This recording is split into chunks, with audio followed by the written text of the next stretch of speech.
तेग बहादुर के चलत भयो जगत में शोक, है सब जग भयो जय जय जय सुरलोक। सत श्री अकाल। आज विश्व भर में गुरु नानक पातशाह की 9वीं जोत धन्य धन्य श्री गुरु तेग बहादुर जी की अद्वितीय शहादत दिवस को बड़ी श्रद्धा पूर्वक मनाया जा रहा है। गुरु पातशाह का जीवन अनुराग, वैराग और त्याग की प्रतिमूर्ति है।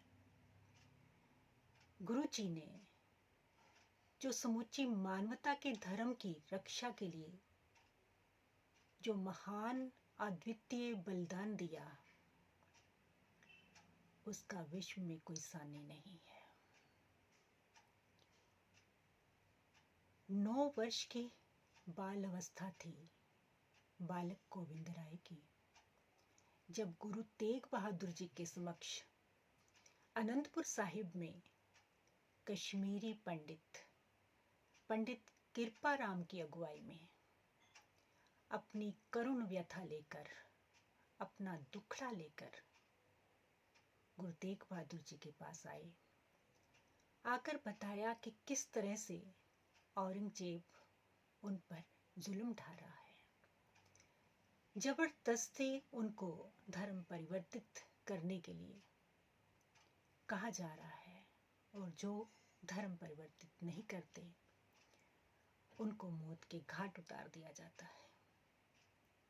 गुरु पातशाह उनकी करुण कथा सुनकर द्रवित हो उठे, तो कहा कि क्या करना होगा, किसी महान पुरुष को बलिदान देना होगा। इस दौरान 9 वर्ष के बाल गोविंद राय खेलते हुए जब अंदर आए, आकर पिताजी को पूछा, ये सब कौन है, किस लिए आए हैं, ये चिंता आतुर क्यों है। गुरु पिता तेग बहादुर जी ने वो सारी उनकी व्यथा को बाल गोविंद राय के समक्ष बयान कर दिया। सक्षम उसी समय बाल गोविंद राय कहते हैं, पिताजी क्या करना होगा। गुरु तेग बहादुर जी कहते हैं, किसी महान पुरुष को बलिदान देना होगा। 9 वर्ष का बालक इतनी सहज अवस्था में कह रहा है, पिताजी आपसे महान इस दुनिया में इस समय कौन है, आप बलिदान दो, इनकी रक्षा करो, इनके धर्म की रक्षा करो। पिताजी जानते थे, पर एक बालक के मुख से ये वचन सुनकर उनको आश्वस्त किया और कहा कि तुम जाओ और कह दो औरंगजेब से, अगर हमारे गुरु तेग बहादुर इस्लाम कबूल कर लेंगे तो हम भी इस्लाम कबूल कर लेंगे, नहीं तो हम पर जुल्म करने बंद कर दिए जाए। वो समूह आश्वस्त होके चला जाता है, और जब इस बात का औरंगजेब को पता चलता है, गुरु साहिब उसी समय प्रचार यात्रा पर निकल जाते हैं। आगरा में उन्हें बंदी बना लिया जाता है। जब दिल्ली पहुंचते हैं, उनके साथ 5 सिख हैं, 2 को गुरु साहिब वापस भेज देते हैं। आखिर में जो है भाई दयाला जी, भाई सतीदास और भाई मतीदास गुरु साहिब जी के साथ हैं। दिल्ली जब पहुंचते हैं, औरंगजेब के 3 फरमान जारी होते हैं। या तो जो शर्तें रखी जाती हैं, पहली शर्त थी इस्लाम कबूल करो, दूसरी शर्त या फिर कोई करामात दिखाओ, तीसरी शर्त या फिर बलिदान के लिए तैयार रहो।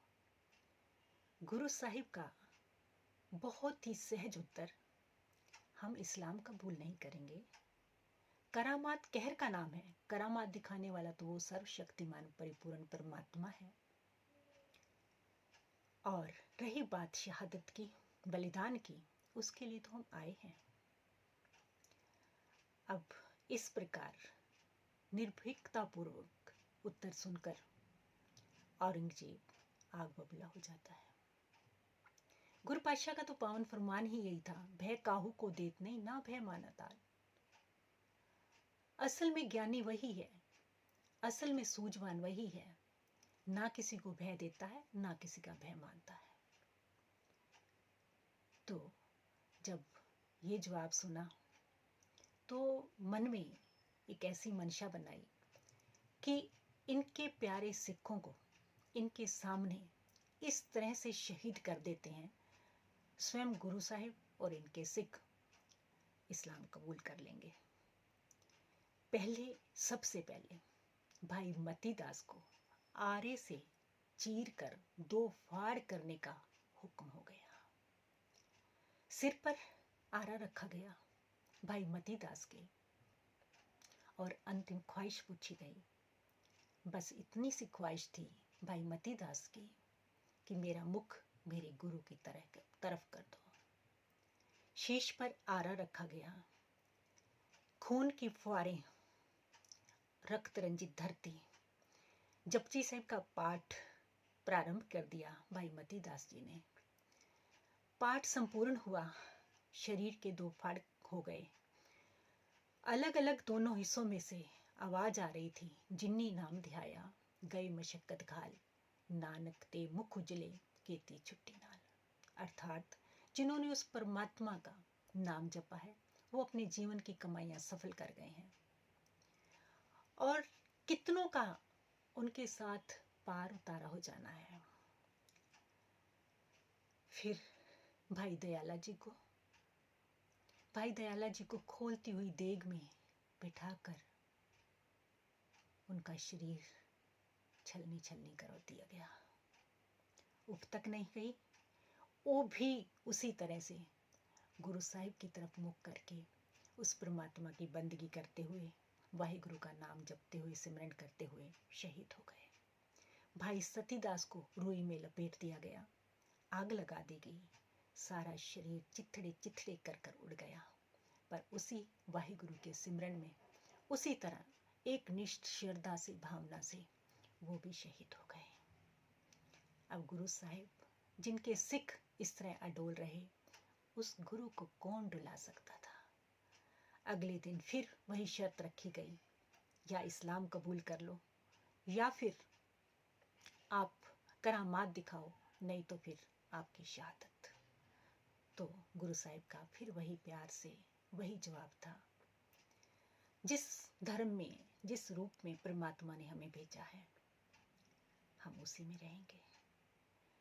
करामात हमें दिखानी नहीं है और शहादत के लिए हम आए हैं। ऐलान हो गया कि इनका शीश धड़ से अलग कर दिया जाए। जल्लाद खड़ा है सामने। बचपन का नाम त्यागमल था गुरु साहिब जी का। तेग के जोहर दिखाए थे तेग के धनी ने। गुरु हरगोबिंद साहिब जी, इनके पिताजी ने इनका नाम तेग बहादुर रखा था। एक तरफ तेग बहादुर है, एक तरफ वो जल्लाद तेग लेकर खड़ा है। दोनों के अंदर क्या जज्बात हैं, क्या ख्याल हैं। वो सिर काटने वाले, वो बलिदान लेने वाले और इधर बलिदान देने वाले, उसी तरह शांतमय ढंग से रहकर उस परिपूर्ण परमात्मा का जाप करते हुए जपजी साहिब का पाठ संपूर्ण करके, और कहा कि जब हम पाठ संपूर्ण कर लें और शीश झुका लें, उस समय हमारा शीश जो है धड़ से अलग कर दिया जाए। बेखौफ, निडर, निर्भीक उस निर्भय स्वरूप परमात्मा के नाम को जपने वाले, और इस तरह से त्याग दुनिया में जिसकी कोई मिसाल नहीं है। तिलक और जनेऊ उनका अकीदा नहीं है, उनके धर्म के अंग भी नहीं है, चिन्ह नहीं है, प्रतीक नहीं है। उसके बावजूद जिनके धर्म के ये अंग हैं, अभिन्न अंग हैं, प्रतीक हैं, चिन्ह है, मैं उन्हें मिटने नहीं दूंगा। और गुरु तेग बहादुर जी ने सचमुच तिलक और जनेऊ की रक्षा के लिए और संपूर्ण विश्व मानवता की धार्मिक स्वतंत्रता के लिए ये पावन बलिदान दिया। जब शीश धड़ से अलग कर दिया गया, गुरु साहिब शहादत पा गए। है सब जगत में हाहाकार मच गई। कहते उस समय इस इस तरह की घटा टोप ऐसा प्रकृति का कुछ नजारा होना।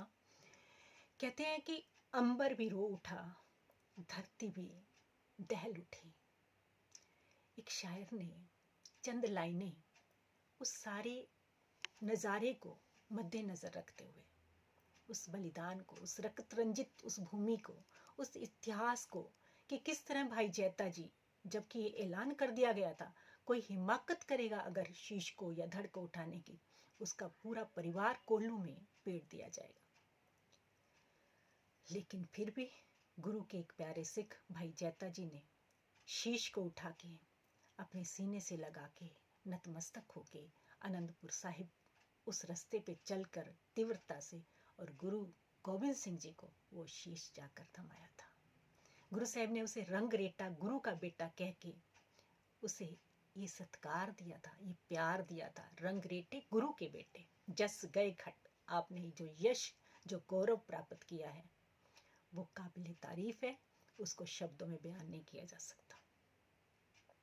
फिर लखी शाह बंजारा जो उस राह से गुजर रहा था अपनी बैलगाड़ी लेकर, गुरु साहब के धड़ को उठाया, पता नहीं किस तरह से, और जाकर अपने घर में रखकर उस पावन धड़ को और अपने घर को ही आग लगा दी। पूरा घर जल उठा, कोई परवाह नहीं। और उस समय गुरु साहब के पावन धड़ का संस्कार किया गया। और जिस तरह वो लपटे उठी घर से, कहते हैं हिंदू कौम की, यानी उनका धर्म बचाने के लिए ये लट लट उठती लपटे उनके धर्म की रक्षा कर गई। आज भी जिनके हृदय में सच्चा प्यार है, सच्ची भावना है, आज भी कहते हैं वो मांग में सिंदूर भरते हुए, अपने माथे पे तिलक लगाते हुए वो औरतें अंदर अंदर से नतमस्तक हों गुरु तेग बहादुर जी को, जिनकी बदौलत आज वो अपने धर्म में सुरक्षित हैं और अपने प्रतीक चिन्हों को बड़े स्वाभिमान से लगा रही हैं।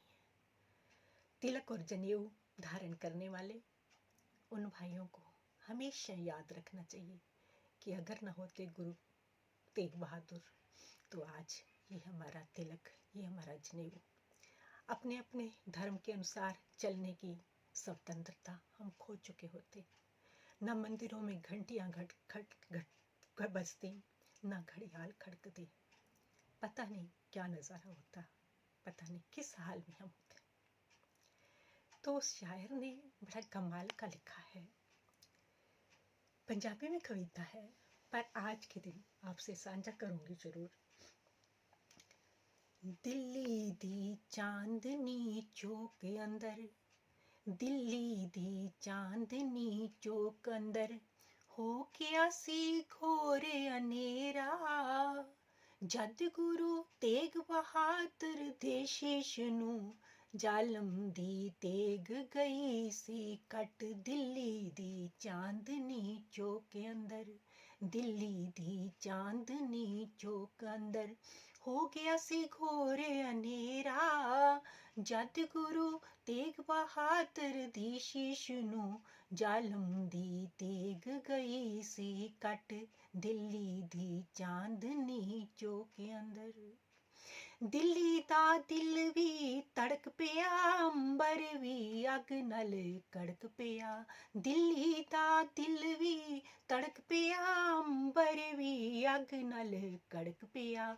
चीरे गए सीने पृथ्वी दे, चीरे गए सीने पृथ्वी दे, जदों रुड़िया खून गटा गट गट। दिल्ली दी चांदनी चौक अंदर, हो गया सी घोर अनेरा, जद गुरु तेग बहादुर दे शीश नू जालम दी तेग गई सी कट। दिल्ली दी चांदनी चौक अंदर, पाई जैता शीश नू शीश निवा चुक तुरिया आनंदपुर दे सीरा। पाई जैता शीश नू शीश निवा चुक तुरिया आनंदपुर दे सीरा। सीने लावर किया गोबिंद ने, सीने लावर किया गोबिंद ने, रंग रेटा गुरु का बेटा जस गया खट दिल्ली दी चांदनी चौक के अंदर हो गया सी कोरे अंधेरा जद गुरु तेग बहादुर दे शीश नू जालम दी तेग गई सी कट दिल्ली दी चांदनी चौक के अंदर हो गया सी कोरे अंधेरा जद गुरु तेग बहादुर दे शीश नू जालम दी तेग गई सी कट दिल्ली दी चांदनी चौक के अंदर लखी शाह तड़दास सरकार किता तड़े लखी शाह तड़दास सरकार किता करे अपना साड़ संस्कार किता लखी शाह तड़दास सरकार किता करे अपना साड़ संस्कार किता हिंदू कौम दी फिर ओ जोत जगी हिंदू कौम दी फिर ओ जोत जगी जदों रुड़िया खून घटा घट घट दिल्ली दी चांदनी चौक के अंदर दिल्ली दी चांदनी चौक के अंदर हिंदू कौम दी फिर ओ जोत जगी हिंदू कौम दी फिर ओ जोत जगी जदों उठियां लाटां लट लट लट दिल्ली दी चांदनी चौक के अंदर हो गया सी कोरे अंधेरा जद गुरु तेग बहादुर दे शीश नू जालम दी तेग गई सी कट दिल्ली दी चांदनी चौक के अंदर दिल्ली दी चांदनी चौक के अंदर हो गया सी कोरे अंधेरा जद गुरु तेग बहादुर दे शीश नू जालम दी तेग गई सी कट दिल्ली दी चांदनी चौक के अंदर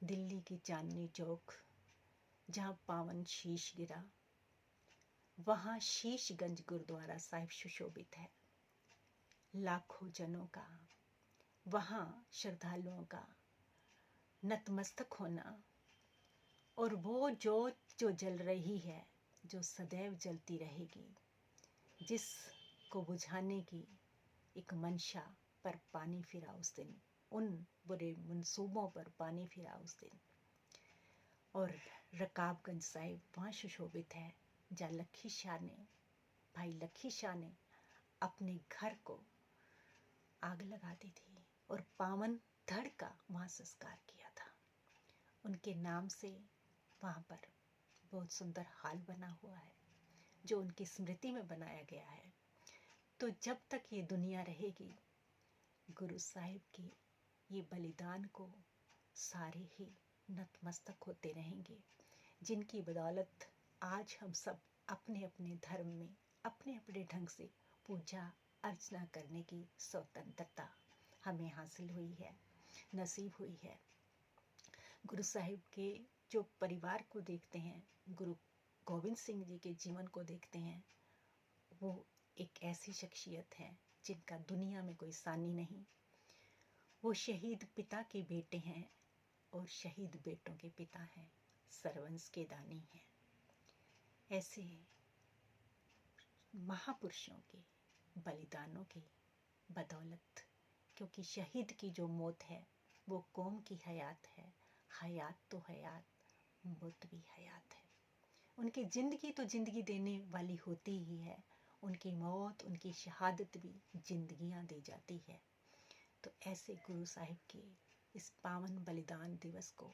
शत शत प्रणाम क्योंकि कौमां जीवदियां सदा कुर्बानियां दी अणख मरे ते कौम है मर जाती उस कौम नू सदा इतिहास पूजे विपदा हस के कौम जो जर जाती सिर दे के सरदार कहाए आपां ताइयों सिरी दस्तारां सोंदियां ने ताइयों सिंह है सानू कहा जांदा ताइयों मौत है साथों डर जाती ताइयों मौत है साथों डर जाती शत शत नमन गुरु साहिब के इस पावन बलिदान को उनकी पावन वाणी को आज भी हम पढ़ सुनकर जो है अपने इस जीवन को सफल बना सकते हैं उनके जो उनकी घालना है जो उनका त्याग है जो उनका बलिदान है उनका कोई सानी नहीं हो सकता सच्चे दिल से आज भी हम सबको उस ईश्वर की संतान मानते हुए सबको प्यार से जीना है हमारे जीवन का मकसद बहुत ऊंचा है, लेकिन हम अपने अपने स्वार्थों पे आकर पता नहीं किस रास्ते पे चल पड़े हैं।